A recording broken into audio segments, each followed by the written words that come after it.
চীন একটি যুগান্তকারী প্রকল্প হাতে নিয়েছে, পারমাণবিক বিস্ফোরণ পর্যন্ত সহ্য করতে সক্ষম ভাসমান কৃত্রিম দ্বীপ।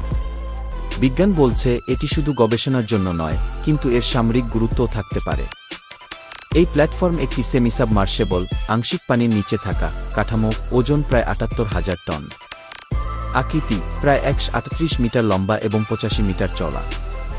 এটি টুইন হোল কাঠামো যা শক্তিশালী ঢেউ ও ভয়ানক ঘূর্ণিঝড় ক্যাটাগরি ১-৭ টাইফুন সহ্য করতে পারে।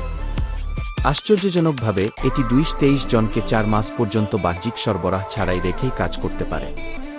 সবচেয়ে গুরুত্বপূর্ণ অংশ, এর অভ্যন্তরীণ গুরুত্বপূর্ণ কক্ষগুলোর জরুরি শক্তি, যোগাযোগ, নেভিগেশন কন্ট্রোল, সুরক্ষার জন্য কি স্যান্ডউইচ কি প্যানেল তৈরি করা হয়েছে মেটামেটেরিয়াল দিয়ে।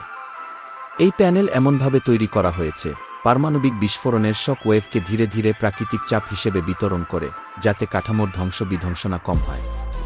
এই প্রকল্পের পরিকল্পনা অনুযায়ী এটি ২০২৮ সালে পরিচালনায় আসবে। আশা করা হচ্ছে এটি এক গভীর সাগর গবেষণা কেন্দ্র হিসেবে কাজ করবে, যেমন সমুদ্র বৈজ্ঞানিক মাপন, জলবায়ু পরিবর্তন এবং সমুদ্র সম্পদ অনুসন্ধান। কিন্তু কিছু বিশ্লেষক বলছেন এর ডিজাইনে যে সামরিক রূপান্তরযোগ্য দিক আছে তা উপেক্ষা করা যায় না, কারণ পারমাণবিক প্রতিরোধ ক্ষমতা প্রতিরক্ষামূলক কৌশল হতে পারে। এছাড়া গতিপথ এবং মোবিলিটির কারণে এটি স্থায়ী স্থলভুক্ত ভিত্তি না হলেও কৌশলগতভাবে অত্যন্ত মূল্যবান হতে পারে। এই প্রকল্প সত্যিই চীনের সামুদ্রিক শক্তি সম্প্রসারণের নতুন অধ্যায় হতে পারে কি? চীনের এই ভাসমান দ্বীপ প্রকল্প শুধুমাত্র বিজ্ঞান নয়, কৌশলগত দৃষ্টিকোণ থেকেও একটি বড় ড্রাইভ। বিশ্বের জন্য এটি নতুন চ্যালেঞ্জ এবং নতুন প্রশ্ন উত্থাপন করছে।